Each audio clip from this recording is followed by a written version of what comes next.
my cultural experience, I chose to attend a church service that was delivered completely in Mandarin, the national language of China. I had no idea what to expect when I arrived. I knew nothing about the people or the culture. What I did know is that I would be the one who stood out among the congregation.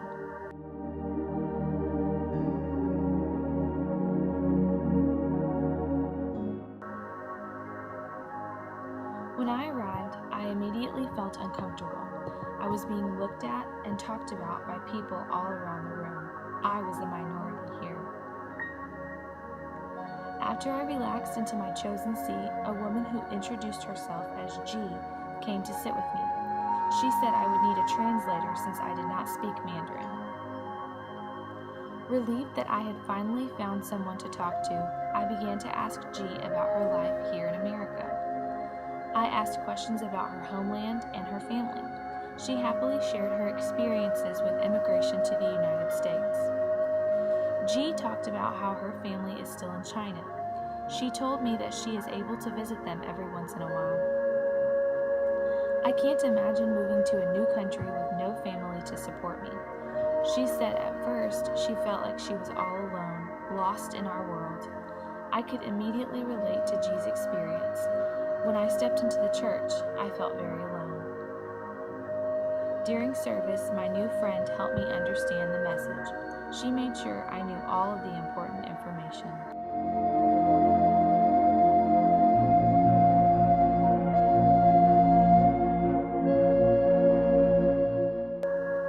After the service had concluded, G invited me to their weekly gathering as a church. They served us wonderful food, and while we ate, we talked about life, family, and China. They all mentioned how much they missed the holidays in China. Chinese New Year is one of the most popularly celebrated Chinese holidays. They explained that in China, at the end of the celebration for the New Year, they have a lantern festival with a large parade.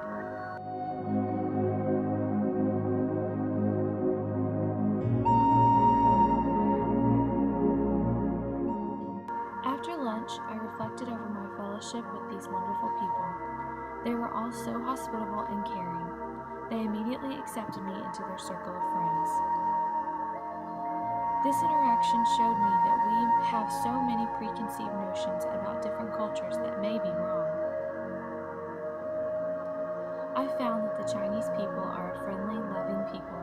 I felt like family by the time I left the church.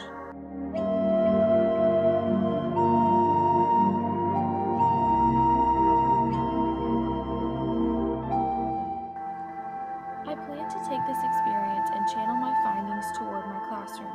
My students need to know about cultures like the Chinese culture. Not only do I have many ideas for activities about the Chinese culture, but many other cultures that make up our wonderful country as well.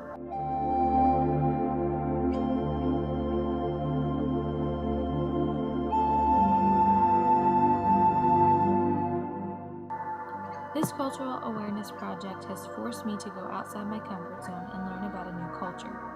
I never would have guessed that this experience would teach me to be more accepting and show me the true meaning of what it means to be hospitable. I look forward to learning more about the Asian culture as I teach my students to do the same.